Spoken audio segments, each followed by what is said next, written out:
It's been such a series of aha moments over a decade. And I think living with ADHD is a continual learning process, a continual unlearning process, I should say, unlearning things that are no longer serving us and learning new ways to work with our brain. And it's a continual learning journey that I'm still learning things and still riding the waves.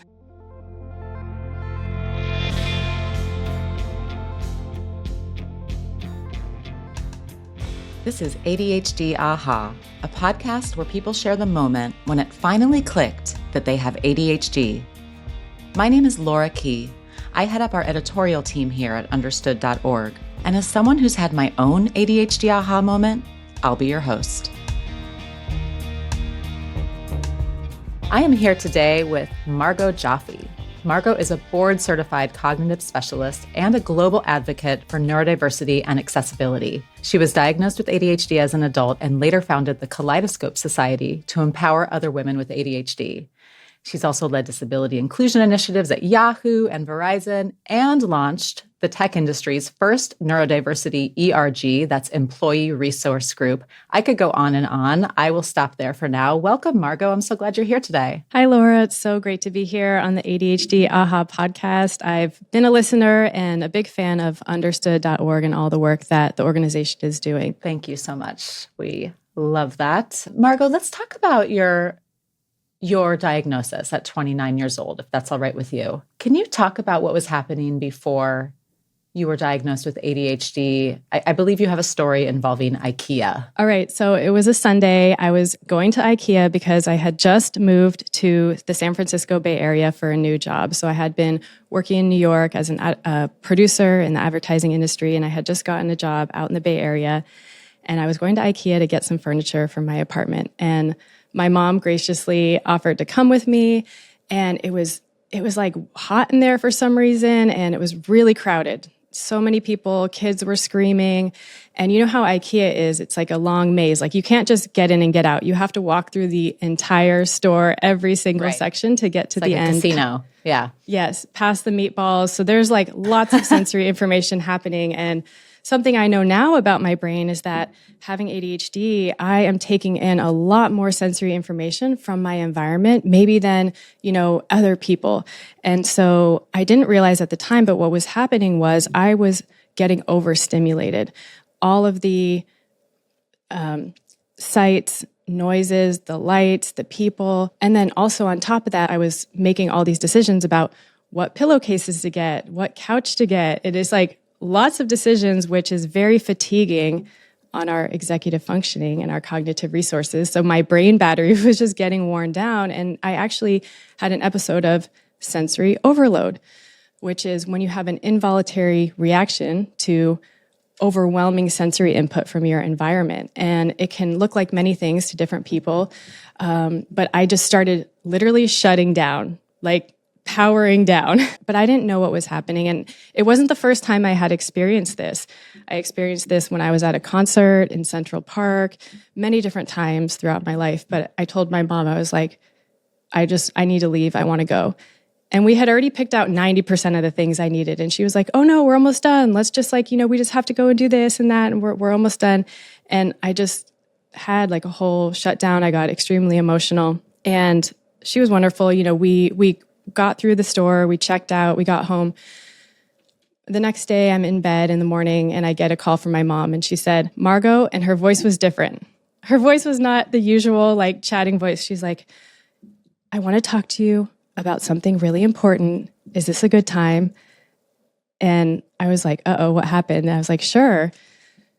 And she's like, I was reading this article about ADHD in women, and I just want to read you this list and then, tell me what you think. And it was all happening so fast. I didn't even have time to have a reaction at that moment. And she started reading me a list of how ADHD can show up in women. And I just remember it was like she was holding a mirror up to my life. Yeah. And as she started reading it was like tears started streaming down my face. And it was completely unexpected. And I was like, oh my gosh. And she's like, I spoke to your father and, we think that it would be worthwhile for you to get a professional evaluation and we want to support you in that process. And I was very, surprised because growing up, my parents instilled in us the core values around hard work, discipline, don't be lazy. My father's actually from South Africa, so he came to the States and, he would always tell me, you're not going to be lazy, you're going to be hardworking. If I came home with an A-, he was like, why didn't you get an A? So I grew up in a very structured household that valued, making whatever you want for yourself, you have to put in the hard work, have a positive attitude, and have discipline. And even when we were sick as kids, I would hear things like, you're fine, drink some water, get some sleep. So it was more of like a holistic approach. And so the fact that my parents were actually encouraging me to get an evaluation was a huge reason why I got diagnosed with ADHD. And I am forever grateful to my mom. Who knows if I would have even gotten diagnosed with ADHD if it wasn't for my mom. So shout out to my mom for helping me get that ADHD diagnosis. Let me just say, just in a moment of a bit of solidarity here so we've given all the good news about IKEA. It is such a one-stop shop that you can just feel so stuck there. I think I've lost 2 relationships at IKEA. But then in all seriousness, like you said that your body starts to shut down. Mm-hmm. Sensory overload. Yeah. So like many people with ADHD, I have sensory processing challenges. I am very sensitive to sensory information in my environment, sounds, smells, lights, textures, things like that. And that can have a real impact on me. And so having that awareness now has been super helpful because when I bring earplugs with me, I have on my keychain the loop earplugs. I am mindful of my cognitive resources, like my brain battery, and I can know like, okay, I'm in the green, I'm good. And then as I start to get worn down and I'm heading into the yellow, I'm like, okay, maybe I need to take a break. I need to have a quiet moment, etc. So I'm able to design my day and my life accordingly, just having new self-awareness about myself and what I need and how I'm impacted by my environment. And I will say, having sensory sensitivity, it's not always a bad thing, right? We see so many artists and highly creative people who have ADHD, and because they're noticing those small details in the environment that other people miss. So you think about photographers, a lot of photographers I've worked with have ADHD, and they are noticing the small, like how the light is falling onto the wall behind the person that they're photographing. So all of these, being highly attuned to our environment, it's not good or bad, it just is. And so being aware of it can help us. When your mom approached you, had you ever considered that you might have ADHD prior to that? Never. Never thought I had ADHD. I was, like many people, diagnosed with anxiety and depression when I was 18. So I knew that there was something going on that made me feel unexplainably different and alone. And I didn't have anything to point to as to why I felt that way. So I started struggling with my mental health when I was a teenager. I turned to unhelpful things like drugs, alcohol, an unhealthy relationship.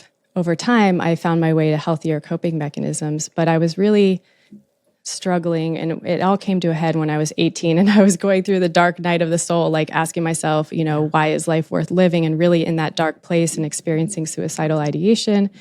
And it was that point that I actually did reach out for help and was diagnosed with depression, anxiety. Mm-hmm. And it was really finding my way into the creative field that gave me a place to belong and a sense of purpose. But I still, really was white knuckling it through lots of depression and anxiety and sensory overload episodes all throughout my 20s until getting diagnosed with ADHD. But I never thought I had ADHD because the only thing I knew about it was what we all saw, or the representation that was out there of hyperactive young boys. Right. And I did well in school. So like many people, I was missed. And it's really important that we have early identification of ADHD in young people so that they can get the support and resources they need versus getting punished or, falling into a lot of self-harm. Self-harm was also something that I was struggling with. And I never even knew what was happening or that there was even a term for it until decades later when I was reading about ADHD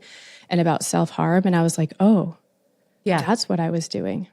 And there's a connection, right? There's data that show, people with ADHD, women with ADHD are more likely to engage in these types of behaviors.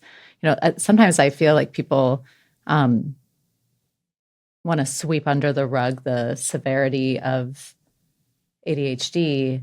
I mean, as someone with a daughter, right, who is showing signs of ADHD herself, I'm so glad that I'm able to spot this and notice this now, because it's not the ADHD that makes me scared. It's the things that can come with it, right? And the types of behaviors that it can lead to, right? Yeah.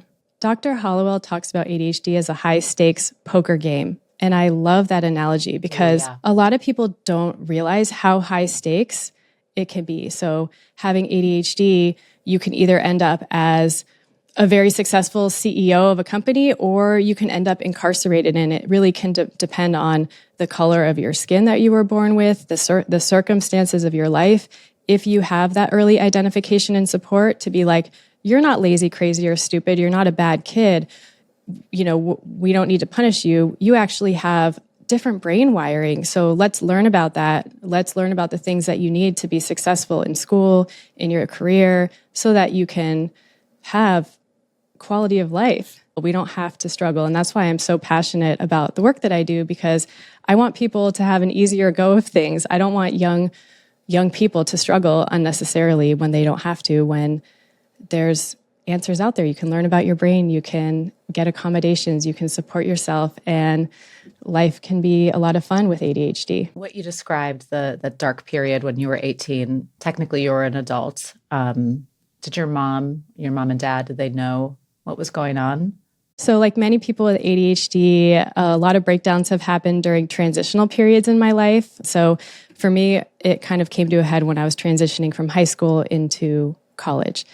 So in high school, like I said, very structured upbringing. Yeah. I was actually a junior Olympic level runner, both cross country and track and field. And I think that all of that exercise, I was training 6 days a week, running up to 6 miles a day, if not more. And I think that really helped keep a lot of my ADHD symptoms in check. Not that they weren't still there, but I was really in a highly structured environment. And then when I went to college, I decided I didn't want to be an athlete anymore. So I was no longer part of a team. I wasn't exercising consistently. I was staying up far too late, eating lots of pizza, and, having fun as a young person.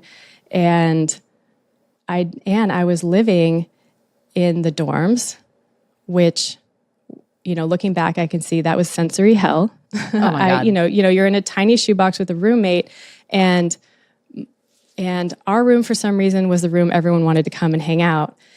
And so there was always tons of people in our room. So I never had any sensory breaks. I was always overstimulated. I didn't realize that. And so, of course, I would self-soothe by getting high, whatever it may be. And so just, my lifestyle and my behaviors were not helping my brain, not helping my cognitive functioning, not helping my mental health. And so things just started to downward spiral. I want to give your mom another shout out for finding that information and pointing that out to you. Mm-hmm. Would she have been open to that when you were younger, do you think? Definitely. I think, my parents, like most parents, were doing a great job, doing the best they could with the information that they had at the time. And there wasn't a lot known at the time about how ADHD shows up in women and girls, and the fact that I had more of an inattentive presentation of ADHD, so more of the daydreamy quality. I wasn't as physically hyperactive. I did get in trouble in school starting in second grade for being disruptive in class, but it was always, I remember my teacher in second grade wrote on one of my report cards, "Margaux needs to learn how to control her enthusiasm." So it was just, the messaging was, you're just being too much. You need to settle down. You need to tone it down. You need to get focused. You need to get organized. The messages started evolving right over the years. You just need to get organized. Stop being lazy. Stop being selfish. And all of those messages, and the stat, by the age of 12, young people with ADHD have received 20,000 more negative messages than their peers. Margaux, I'm having trouble picturing you as too much.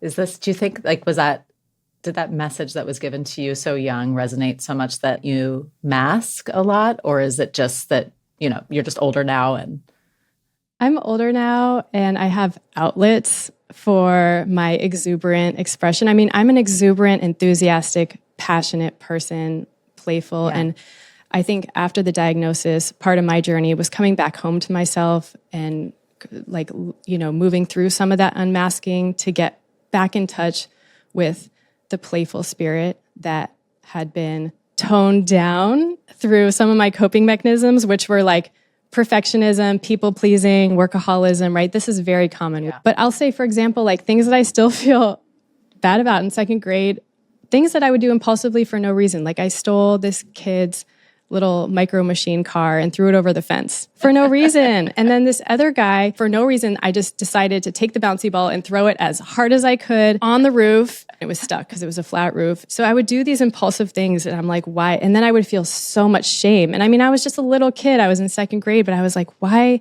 I would just do things without thinking. And that was where the impulsivity was coming in. And also I will say, like in class, I was very chatty. So I'm sure it was annoying to the teachers. And I had this little rabbit head that was like, it was like an eraser, not an eraser. It was a thing that went on the end of the pencil and you could like wind it up.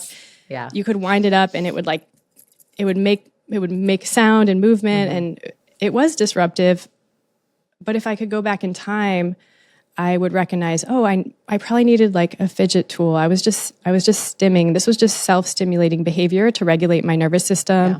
To process my environment, to stay engaged. I just needed something tactile, something kinesthetic so that I could stay engaged and focused. And I think that one of the issues is we tell kids, you need to sit still. You need to look at me when I'm talking. That's how we teach kids that they pay attention. Yeah. But sometimes paying attention looks differently. Sometimes paying attention means you're moving your body, you're fidgeting, you're doodling, you're not looking at the teacher, but that is actually how you're processing the information, you're encoding it, and you're learning. My daughter told me recently, it just tugged at my heartstrings so much. Mom, I feel trapped in my body and I feel like I'm chained to my desk. I just need to move. She doesn't have any formalized accommodations, right now. I'm talking to the teachers, obviously, but I'm just like, man, it's hard to be a kid. It is so hard to be a kid. I'm fortunate to work in an office environment where like it's very, we are very neurodivergent friendly, and I've got my fidgets and I move around and I walk as much as I can all day. I feel like I just must have repressed and blocked out how incarcerated I would feel, like just sitting there all day long. Absolutely. Absolutely. I think life gets better as an adult because as we move forward in our life, every year we have more and more agency. We have more and more choice making over how we're spending our time, what we're doing. When we're in school, we're expected to do all these different subjects, even if we're not interested in them. And we know about how the motivation works differently in the ADHD brain. Our reward pathways are different. So when something's not interesting to us, it can be very difficult. You were diagnosed when you were 29 years old. It's now 10 years later. What have you learned so that I can claim it as that's something I learned about myself too? I've learned so many things that I ended up creating a whole program called ADHD Navigators for other people to learn how to work with their brain, their unique brain, especially in their career. I think one of the biggest things is, although living with ADHD can be challenging, the real challenge is that most of us were never taught how to work with our brain. And we were only told the things we needed to fix about ourselves. And so the biggest shift for me has been shifting from being in a place where I was focusing on things I needed to fix and change and correct about myself to shifting into the role of being a designer of my life. So being like, okay, if I accept that my brain is wired differently and there's ways in which I need to work differently, how can I change the way I'm doing things? How can I change my environment so that I can thrive? And so I love to think about it like being a designer. And when I talk about being a designer, it's not about making things pretty. It's about making things functional and hopefully delightful. So I've had the opportunity to work with product teams when I was working in tech. And they would always talk about finding and removing friction. So like, if you want to improve the user experience, It's about finding the friction, removing the friction. So when I lived in New York, I did some continuing education at SVA, the School of Visual Arts. And I was taking a design class and we were in the computer lab and the teacher, he was like, total New Yorker, like, design, it's easy. You make a move and you ask yourself, is it better or worse? I'm horrible at impressions, so that was like a horrible impression. But he was basically it's easy. You make a move and then you look and you ask yourself, is it better or worse? And it's kind of like life is that way, right? We see something that's not working, we try something new, and then we reflect and we ask ourselves, okay, is it better or worse? I locked myself out and I got a lockbox and I got an extra set of keys and then I had my lockbox outside and there was a couple times I locked myself out again, but it didn't matter because I had my lockbox. We can do things to design our life so that we can reduce that friction in our life, finding where those areas of friction or those challenges, and then trying out different solutions to support yourself. So Margaux, I know that through Kaleidoscope Society, you've spoken with so many women with ADHD. What have you learned? Oh my goodness. Women with ADHD are some of the most badass women that I know. So creative, loyal, curious, spontaneous, empathetic, also funny.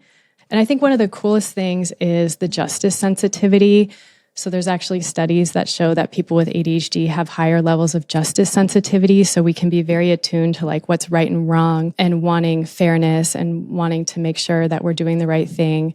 So it was very cool to meet, a lot of people that are doing advocacy work in various ways. So there are some incredible gifts that come with ADHD. And there's also some real challenges. I'm so intrigued by this idea of justice sensitivity and people with ADHD being really tuned into that. That resonates with me. Yes, and look at you. You're working in a change-making role where you're creating this podcast to bring education and awareness to make a change and make a difference.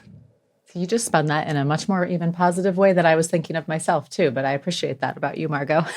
Yeah, everything is two sides of the same coin. So on one side, the justice sensitivity, it can be an amazing gift. On the other side, sometimes our justice sensitivity can show up in areas where it's not really needed. So if we're at work and we get in a disagreement with somebody about something that's really not a priority, it's really not a big deal, sometimes we can get hyper fixated and it's like our way or the highway, and we can get into this rigid black and white thinking. So it's something that I invite people to be aware of, be mindful of, and pausing and asking yourself, okay, is this situation really worth my brilliance, my creativity, my justice sensitivity, or can I be okay with letting this go? Can I be okay with letting this process be the way it is, even though it's not the way I would do it, but this is the way my coworker wants to do it? Can I be okay with just letting it go and moving on and focusing my life energy and my brilliance on the things that really deserve my attention? You got it. That was the other side of it that I was thinking of when you brought it up. But so thank you. That was really helpful framing. Thank you.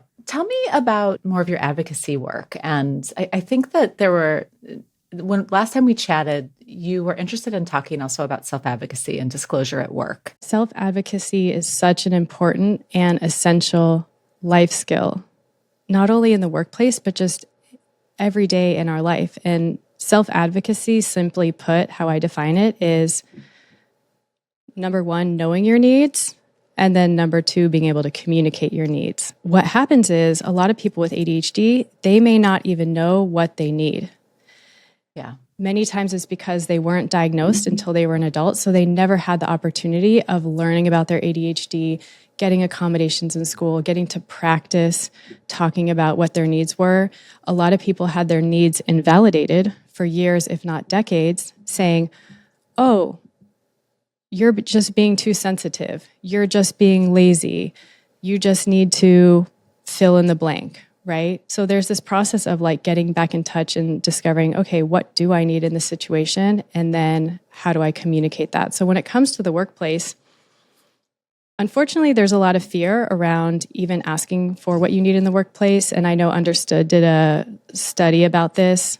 Yeah. They surveyed, I think, over 2,000 neurodivergent professionals. And one of the key findings was that 1 in 4 respondents said that they were either fired or demoted after asking for accommodations at work. So there's a lot of fear in the workplace around even disclosing that you have ADHD. And so I tell people, you can still advocate for what you need to be successful, whether or not you decide to disclose your diagnosis. There's a perception that making accommodations for employees with disabilities is expensive and complicated, and it's really not. Most accommodations are free or low cost, and sometimes it's like a very simple adjustment that can make a huge difference. But what I also tell people is it's not just about asking accommodations from your employer.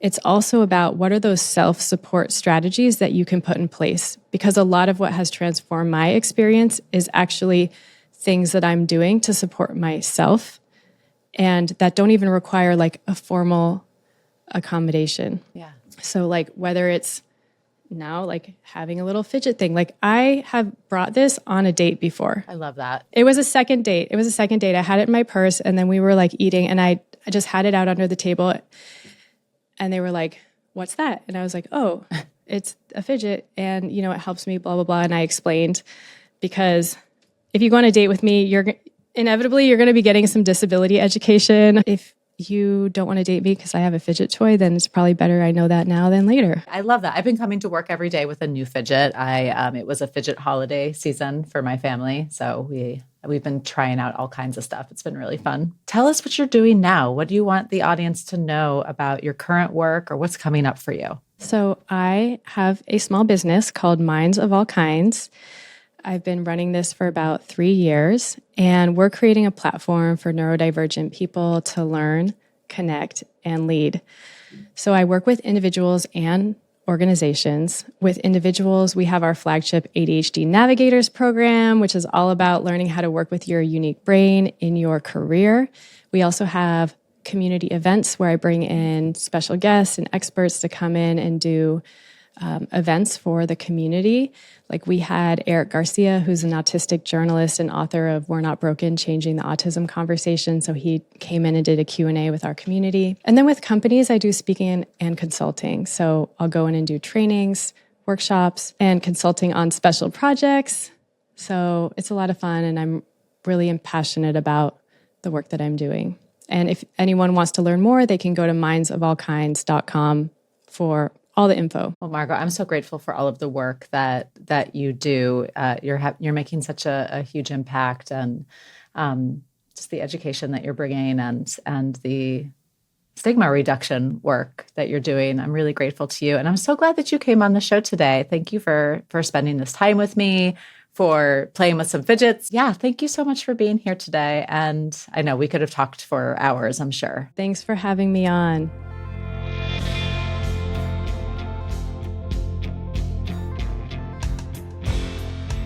As always, if you want to share your own aha moment, email us at ADHDaha@understood.org. I'd love to hear from you. Be sure to check out the show notes for this episode. We have more resources and links to anything we mentioned. This show is brought to you by Understood.org. Understood is a nonprofit organization dedicated to empowering people with learning and thinking differences like ADHD and dyslexia. If you want to help us continue this work, donate at understood.org/give. ADHD Aha is produced and edited by Jessamine Molly. Say hi, Jessamine. Hi, everyone. And Margie DeSantis. Hey, hey. Video was produced by Calvin Knee. Our theme music was written by Justin D. Wright, who also mixes the show. Ash Beecher is our supervising producer. Brianna Berry is our production director. Neil Drumming is our editorial director. Creative and production leadership from Scott Koshier and Seth Melnick. And I'm your host, Laura Key. Thanks so much for listening.